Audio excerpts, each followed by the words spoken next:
Hi guys, welcome back to another episode of Faded Conversations. In light of how well the last episode we did, where we talked to a few entrepreneurs about the struggles that they incurred in business and what the mental health pressures of that are, we decided to talk to a few more entrepreneurs about what struggles they incurred in their business, some big mistakes that they made that they'll never make again, and some of the things that they've had to overcome personally and professionally in their business. So we talked to Damir from Chill Pops in the Grill and Kareem from ECS in Montego Bay. So let's see what they have to say.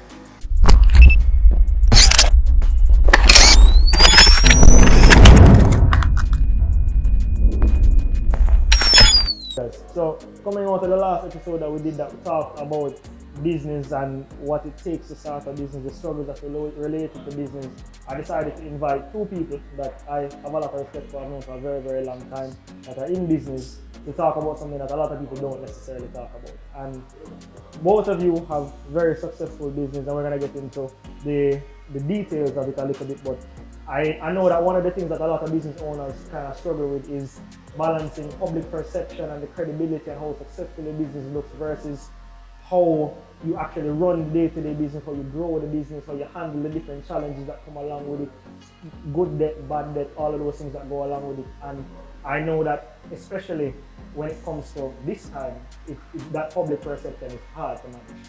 Like how do you, and I'll ask you first, Karim, how do you manage public perception in this time when you have to really be looking at how you spend every single dollar but still making your business seem successful or look successful or be successful more important, because being successful is far more important in this time. Yeah, it's far more important to be successful than looking successful. Right? Yeah. Because but the reality is that people visit your business, people go to your business based on what they see, based on how you portray the image, what you're about, what you sell, or your market. That's what it boils down to. Right. So at the end of the day, that has to be something that is maintained a certain level of consistency no matter what, or else you start go downhill. So probably no more than ever with slower foot traffic, slower business, you might have to up or change your approach when it comes to marketing. Absolutely. So at the end of the day, balancing that now by trying not to spend more money in a time like now is probably a difficult task for most people. For me personally, luckily the type of business that we're in, it's somewhat marketing, so we can use some of our own resources to facilitate our own marketing. So that's how I balance it out for the most part. For other people though, it might be a bit more challenging. But at the end of the day, it's just a matter of, riding the two waves and maintaining a presence. We have to look into more economic streams now, like social media.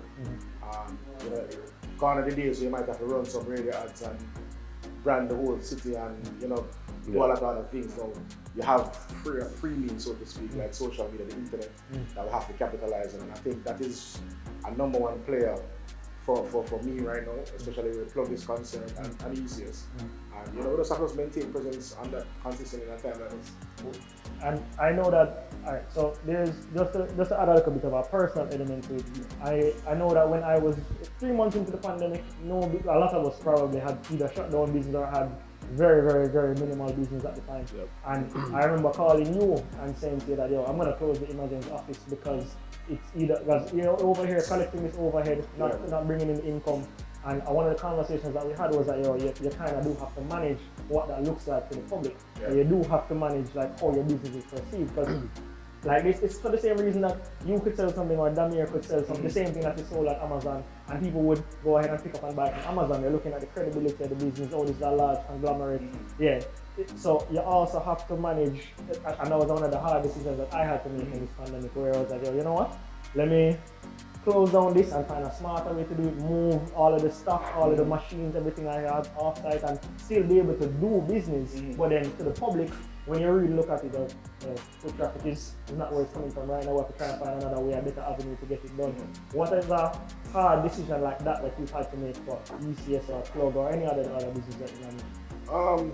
Well, for ECS, trying to stay open right around the clock during the pandemic has been, I think, one of the hardest ones. And for Plug, not being, physically present in a lot of establishments, because that's what the nature of Plug is the honor. But at the end of the day, the decision that we had to make was, which do I close or do I stay open?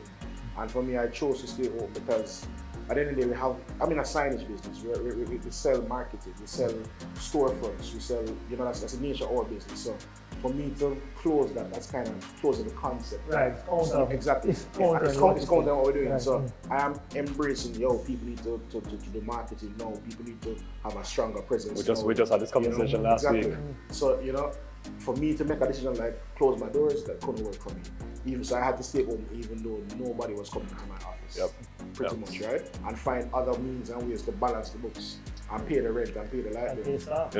I want to piggyback off of actually what both of you are saying in regards to that. So I remember when I opened during the pandemic, someone literally, when they said Jamaica's closed, I was about to open the day before. And I'm like, what's going on with life right now? And but during my build-up process of putting this up on the shop and doing this and doing that, much times people would come and cuss me. There's the gentleman that owns the plaza that my shop is at currently. He had the biggest whip, and he would always say to me, I don't understand why you keep doing this before you just open the shop and get a deep chest freezer and just start selling product from there. And in my mind, I'm saying no. The shop has to look a certain way. Right. More so, yes, because of the vision, but also the public's perception. I want them to come to this establishment and I want them to be wowed of the aesthetics, and I don't want to cut corners. But believe me, I could have absolutely opened with a deep chest freezer and started selling the product. I was waiting for the showcase cabinet to arrive and all these things.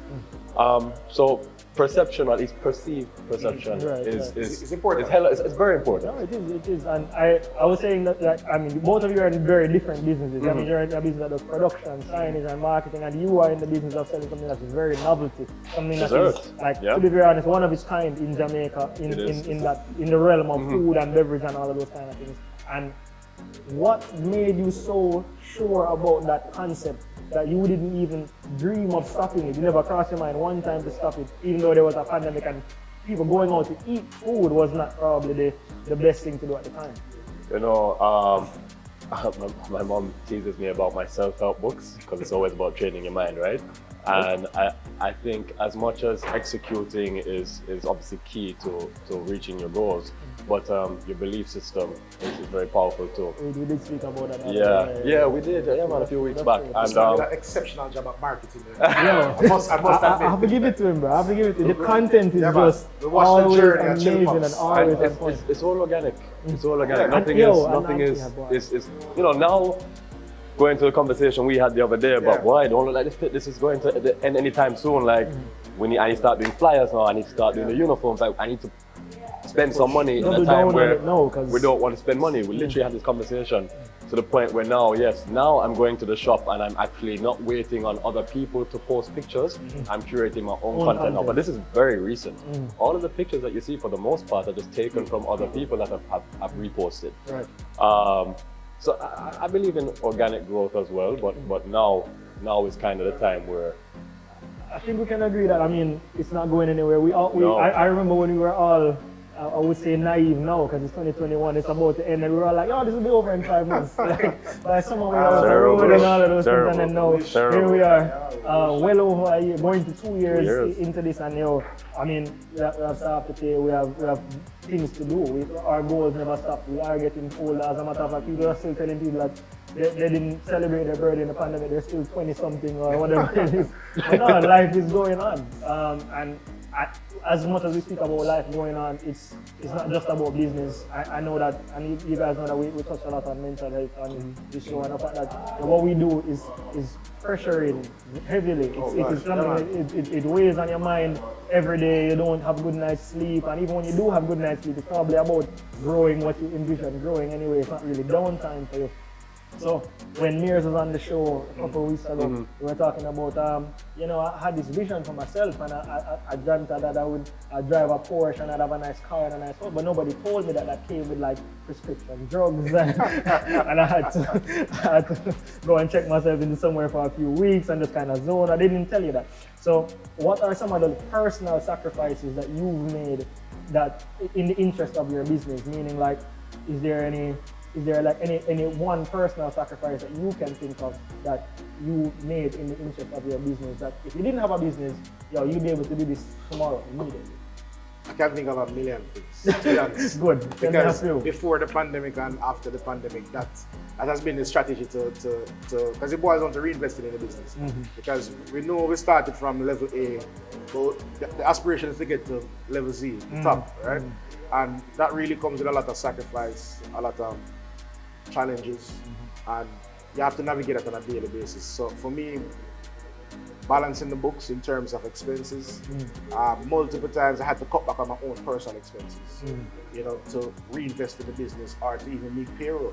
And I can admit it now, like during this pandemic, almost, you know, Friday is payday, so almost every Thursday my head is scratching me and I have to get some gray hairs and stuff. So, you know, navigating that every week, constantly, so till it became a rhythm, and you find ways to overcome it, but that has been the number one challenge. You have to just sacrifice your personal lifestyle, you have to sacrifice family to some extent, seeing your loved ones. You have 2 daughters. I have 2 daughters that live in America. So, you know, all of that. I wish I was there or I could go back and forth or they were here, you know. We give sacrifice for that in interest of the business and interest of the journey, interest in based on the process and where we want to go. And the end goal that you the end goal, yeah man. And it's just it became the norm, to be honest. It became the norm because at the end of the day, people like us, all of us here, we have big dreams, and we have to understand that it comes with sacrifices. And on top of that, I think, at least for me as well, it's still a learning. It's still a learning. We're all still learning at some point in time. I get told every day, you should be doing this, you should be doing that. I'm just like, Lord, man, how many things you want me to do, you know? But yeah, you're learning as you go, and I think being a business owner, you have to have a certain personality trait as well. It's not for everybody. True. Because, you know, if you don't want the headache and the gray hairs, maybe that 9 to 5 might be the best route because you can have that security and you know what is what. Or we had this just a while. Thick skin. You need to have, you just need to have a mindset where you're just like, why? I can't do it this week. Or what are our personal challenges on your side? Like, what is the a personal challenge that you've had to dig into or had to take on mentally that you knew was my biggest thing, well, I think more so was when I was starting the company, because I will confess that we just made the joke, at least I can pay my bills now, you know. But in the beginning, obviously, I got Mears gimmicks me. He does that. I have no problem believing that. When I told Mears I was going to sell popsicles, and just looking at my face and laugh. It was like, what? So I think in the beginning with my kind of business and all of the, you know, the people are like, no, it's a stupid idea. Mentally, you're just kind of there, and you know, it's like you have to push through that as well. So you have to be just very. You have to believe in going back to the belief system. You really have to drink your own Kool-Aid at all times. Right? And sometimes that might not be the best thing because then you turn out that you're like, I told you so. Right. But luckily, you know, that wasn't the case. But for me, one of my biggest hurdles was getting it off the ground. Obviously, the negativity surrounding it. Concept, like the proof of concept. Yeah. And don't get me wrong, there's obviously the people that were like, this sounds like a good idea, like, let's go for it, I think it'll work. So, you know, the good and bad. So that was one thing. And then, obviously, in the beginning parts, again, I think as days go by, it does get easier. There's no denying that. As long as you're facing what you need to confront and you're getting on with it, it does get easier. But even when we first opened, you know, people would come and they would look at the shop and they would automatically assume everything's expensive just because of the way the shop looks. That's true. And my concept was to design a nice space for locals without having the tourists or high prices, so they can actually enjoy somewhere pretty and you know. But having to stand outside the showcase cabinet and literally be like, no man, come, it's just, and pull everybody in, because they would just walk past and be like, popsicles, like what is? And then they would try it. I had to do a lot of talking in the beginning. I had to be down there every day. Always asking, you know, is it up to standard? If they don't like it, we change it. How can we improve? Customer feedback is super important. That's great. But as mentioned, it does get easier as you go. But I could tell you so many damn problems with like every time my phone rings. Sometimes I'm just like, okay, is the showcase cabinet broken? Is the machine broken that makes the product? Is, you know what I mean? Like, is the supplier not coming today? You don't want to think like that, but sometimes you're kind of just like, what's going on? Part of the journey. Part of the journey. Once those systems are, you know, in place, then we're good. But I'm still new. I'm still new. So I'm still learning and I'm still growing. But I can confess that it does get easier with time. That much I can tell you. And that's as much as we kind of gloss over it a little bit. All of these things that could have gone wrong on a regular basis, or trying to maintain that, it still is a little bit different from like actual. Or what's the hardest decision you've had to make for your business at this point? Like the hardest decision. Honestly, I think I'm a little bit crazy because with my decision making, I'm very, I won't say nonchalant in a lot of my how I go about doing things to a degree. I don't think I've really had to make any hard decisions. I haven't had to fire anybody. Nope. We've gone from, we're growing. I think this is gonna sound funny what I'm about to say because it's not a hard decision. We're scaling now, so obviously that's in the plans, and that's a big deal. Yeah, no, it is. That's a very big deal. Running your business and then scaling your business is two different things. Two different completely. So even right now, going back to perception, everybody looks at the pretty shop, but nobody knows when the machine is broken and you can't get past because the machine is imported. So they're trying to Frankenstein up this thing to make it work, and you're losing sales. But those aren't things that we post online. Yeah. You know what I mean? People don't see that side. No, it comes back to the whole personal perception. They never say that. You can't give that information that you're down or anything. Right, you right. have to make sure that it still keeps. So we going ensure that it looks good, and we're end. still doing what we can do on the front, exactly. That people get to see.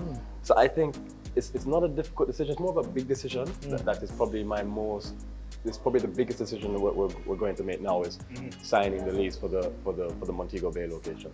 Right. So it's not a bad thing, but it is a very big thing. And with this time, as much as it really only has duality. It only has people that have grown and people that have gone down and just are managing to keep it forward. And this is a good example because you're looking to scale up in this time. You've managed to keep it consistent. I opened during this time. Right. You've managed to pivot.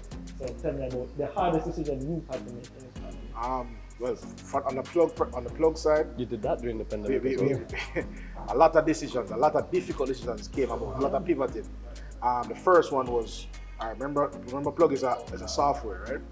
And we've been building Plug pretty much 6 months before the pandemic started, right? And it takes approximately a year to build the entire application, right? And when you're halfway through all that spend, there comes a pandemic that is right up the alley of exactly what you're doing. So remember the first angle for Plug initially was on the event side, right? Yes. And pandemic came, no events, and it's a global thing. So what do? You're in the middle of spending a lot of money, and you have 80% more to go. Yeah. What do you do? So then I remember consulting my brother and I say, yo, what we gonna do? Take a pause or pull the plug and then wait until this ease off wait until this ease off, and then when they come back we restart. And then you basically say, yo, I think that's the best decision because we don't see any light in the tunnel yet. You know what I mean? Exactly. But I made a decision to say, heck no. At the end of the day, this is where the world is going or will go. And I decided to bet against it. I said, all right, if this is what will happen, whenever the pandemic ends, this service that we're creating now will be beneficial and have a lot of value. So I decided to press. And expenses cut, but revenue cut, but we still decided to go forward. And that was a very tough wave that we had to ride for the first 6 months into the pandemic. Because that was the core when everything kind of shut down. I was still spending. Still doing the groundwork. Still doing a lot of groundwork. And the meetings and stuff that we always have. And there's a lot of energy, a lot of effort, a lot of sacrifice we had to make.